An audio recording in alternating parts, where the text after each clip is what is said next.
देखो, एक जो स्मार्ट इन्वेस्टर है वो मार्केट के गिरावट में कुछ बदलाव नहीं करता है।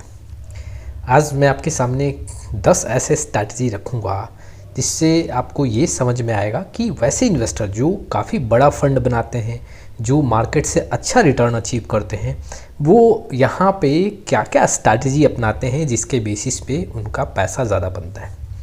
बहुत ऐसे इन्वेस्टर हैं जो ये सोचते हैं कि म्यूचुअल फंड में अगर हम बदलाव करें तो हमारे पोर्टफोलियो पे रिटर्न अच्छा देखने को मिल सकता है। देखो, ये कह सकते हैं कि ये भी काफ़ी ज़रूरी है, लेकिन जो स्मार्ट इन्वेस्टर हैं वो बार बार म्यूचुअल फंड में बदलाव नहीं करते हैं, बल्कि वो अपने स्ट्रैटेजी में बदलाव करते हैं और स्ट्रैटेजी के थ्रू ही ज़्यादा पैसा बनता है। देखो, गिरते हुए मार्केट में यहाँ पे बहुत ऐसे इन्वेस्टर हैं जो बहुत बड़ा फंड तैयार करते हैं, वो ऐसे 10 स्ट्रैटेजी को फॉलो करते हैं जिसके बेसिस पे उनका पैसा ज़्यादा बनता है। अब देखो, इस स्ट्रैटेजी में ये नहीं है कि वो फंड चेंज कर रहे हैं, इस स्ट्रैटेजी में ये है कि कैसे अपने इन्वेस्टमेंट के साथ वो ज़्यादा रिटर्न बना सकते हैं, क्या क्या स्ट्रैटेजी अपनाएंगे जिसके बेसिस पे बिना फंड के बदलाव में, जी हाँ, वहाँ पे म्यूचुअल फंड पोर्टफोलियो में बेहतर रिटर्न अचीव किया जा सकता है। देखो, ज़्यादातर इन्वेस्टर क्या गलती करते हैं, कोई म्यूचुअल फंड एक साल में 40 से 50% का रिटर्न दिया, बस उसमें पैसा लगा देना है,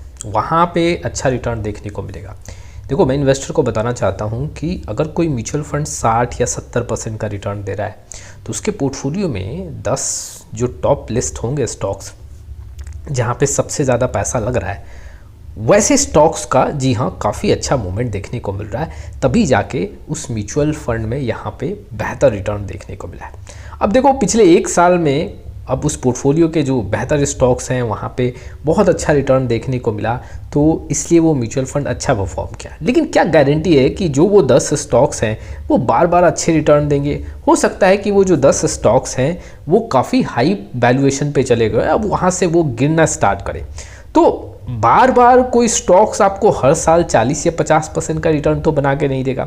अब ऐसे कंडीशन में वो म्यूचुअल फंड कमज़ोर दिखता है आने वाले समय में, लेकिन इन्वेस्टर रिटर्न देख के और वहाँ पे पैसा लगा देते हैं, जबकि इसमें बहुत सारे होमवर्क होते हैं फंड मैनेजर के साइड से, बहुत सारे स्टॉक्स के सिलेक्शन पे डिपेंड करता है, और इन्वेस्टर इसका बस ये ध्यान देते हैं कि एग्जैक्टली पैसा बना है तो यहाँ पे इन्वेस्ट कर दो।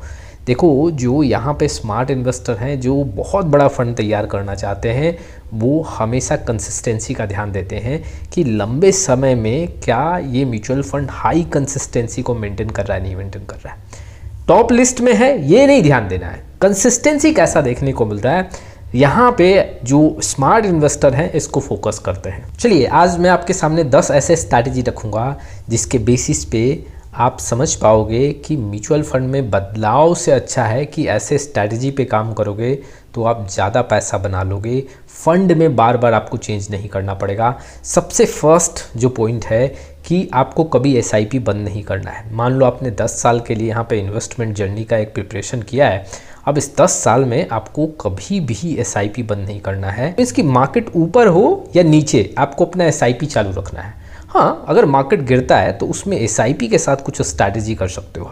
आप गिरावट में अपने एसआईपी में कुछ और एक्स्ट्रा अमाउंट ऐड करके और अपने इन्वेस्टमेंट को गिरावट में इंक्रीज कर सकते हो। दूसरा जो स्ट्रैटेजी है, देखो, लमसम जो है ना, आपको स्टेप बाय स्टेप करना है। ऐसा नहीं कि मेरे पास आज 10 लाख रुपए है, मार्केट में 5% का गिरावट हुआ, मैंने यहाँ पे 10 लाख रुपए इन्वेस्ट कर दिया। अच्छा, कोई म्यूचुअल फंड में गिरावट ज़्यादा है तो मैं यहाँ पे 10 लाख रुपए लगा दूंगा, नहीं, ये गलती नहीं करना है। आपके पास जो भी लमसम अमाउंट है उसको 3 से 4 पार्ट में डिवाइड करो, या फिर कोशिश करो कि गिरावट में यहाँ पे 10-10 या 20-20% का हम लमसम करें। जैसे मान लो आपके पास 2 लाख रुपए है, आपने उसको 4 पार्ट में डिवाइड किया, आप यहाँ पे अगले 4 महीने में धीरे धीरे गिरावट में 50-50 हज़ार करके 4 इंस्टॉलमेंट में वहाँ पे इन्वेस्टमेंट करो लमसम के तौर पे। ये गलती नहीं करना है कि बड़े अमाउंट के साथ आपको वन शॉट में लमसम करना है। देखो, स्मार्ट इन्वेस्टर जो है इस टेक्निक से भी यहाँ पे पैसा ज़्यादा बनाते हैं। देखो, जो इन्वेस्टर सबसे ज़्यादा पैसा बनाते हैं उनका एक स्ट्रैटेजी ये भी है कि जो बहुत ज़्यादा रिटर्न दे रहा है उस फंड से दूरी बना के रखो। आज वो काफ़ी ऊपर है, हो सकता है अगले साल उसमें गिरावट भी देखने को मिले। जैसे मैं आपके सामने एक एग्जांपल देता हूँ, मोतीलाल ओसवाल मिड कैप में आप अप्स एंड डाउन्स इस म्यूचुअल फंड का देख सकते हो। तो जो स्मार्ट इन्वेस्टर हैं, जो काफ़ी अच्छा पैसा बनाते हैं, उनका एक स्ट्रैटेजी ये भी होता है कि हमें वैसे फ़ंड का चयन नहीं करना है जो ज़्यादा पैसा बना के दे रहा है। फ़ंड का चयन करना है जो अपने बेंचमार्क के रिटर्न से अच्छा रिटर्न बना के दे रहा हो और डाउन साइड प्रोटेक्शन भी काफ़ी अच्छा हो, 5 से 10 साल का ट्रैक रिकॉर्ड अच्छा हो, फंड मैनेजर के क्वालिटी और क्वालिफिकेशन पे भी ध्यान देते हैं। जी हाँ, ये नहीं कि सिर्फ पैसा अच्छा बन रहा वैसे फंड को फोकस करें। पहले स्ट्रैटेजी की बात करें तो आपको कैटेगरी वाइज भी ध्यान देना है, किस कैटेगरी के फ़ंड को सेलेक्ट कर रहा हूँ, मार्केट कैप का एलोकेशन कैसा है। जी हाँ, मैं जो रिस्क ले रहा हूँ उसके अकॉर्डिंग मार्केट कैप सही है नहीं है। अगर मार्केट में गिरावट हो रहा है और मैं रिस्क हाई ले सकता हूँ तो यहाँ पे कैसे मार्केट कैप के एलोकेशन के अकॉर्डिंग मैं यहाँ पे लमसम करूँ, कितना ज़्यादा यहाँ पे बेनिफिट मिल सकता है इस गिरावट में, कैटेगरी में यहाँ ज़्यादा अपॉर्चुनिटी देखने को मिल रहा है। इन सारी बातों को यहाँ पे ध्यान देना पड़ेगा। जी हाँ, जिससे लंबे समय में कुछ अच्छा मूवमेंट आपके पोर्टफोलियो में देखने को मिल सकता है। अगले पॉइंट की बात करते हैं। देखो, आपको ना एसेट एलोकेशन पे भी सही ध्यान देना होगा। एसेट एलोकेशन की आपने मान लो 20,000 रुपये का SIP कर रहे हो और सिर्फ 10,000 रुपये आपने एक बैलेंस एडवांटेज फंड को दे दिया। अब एक एग्रेसिव इन्वेस्टर हो, आपको यहाँ पे लॉन्ग टाइम में अच्छा खासा एक फ़ंड तैयार करना है, 40 से 50% एक फ़ंड को दिया, आप अपने पोर्टफोलियो में कोई मिड कैप और कोई स्मॉल कैप नहीं रख रहे हो तो वो वहाँ पे आपको थोड़ा सा रिटर्न कम बना के देगा। स्मार्ट इन्वेस्टर जी हाँ अपने पोर्टफोलियो में एसेट एलोकेशन का काफ़ी ध्यान देते हैं और उसके साथ ही साथ देखो, आप अगर एक कंजर्वेटिव इन्वेस्टर हो तो आपके पोर्टफोलियो में डेब्ट का भी एलोकेशन होना चाहिए, कुछ गोल्ड कुछ मेटल का इन्वेस्टमेंट भी होना चाहिए।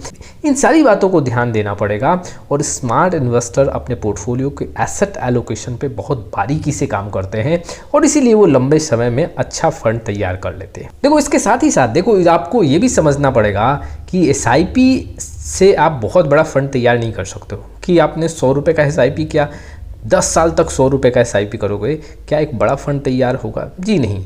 इससे अच्छा क्या है कि धीरे धीरे उस 100 रुपये के SIP को हर साल आप इंक्रीज़ करो। आज 100 रुपये, अगले साल 110 रुपये होगा, उसके अगले साल 120 रुपये होगा। ऐसे करके आप SIP अमाउंट को इंक्रीज़ करो, आप अपने अमाउंट में टॉपअप करते जाओ। जी हाँ, ये स्ट्रैटेजी भी आपके पोर्टफोलियो में जी हाँ बहुत बड़ा कॉर्पस तैयार करेगा और इसमें समय भी कम लगेगा। अगली स्ट्रैटेजी की बात करें तो देखो, स्मार्ट इन्वेस्टर अपने पोर्टफोलियो को रेगुलर रिव्यू करते हैं, रीबैलेंस करते हैं। इसका मतलब ये नहीं कि बार बार रिव्यू करो, हर 2 महीने हर 3 महीने में आप अपने पोर्टफोलियो का रिव्यू करो। जी हाँ, वहाँ पे कुछ पैनिक होकर डिसीजन लो, ये गलती नहीं करना है।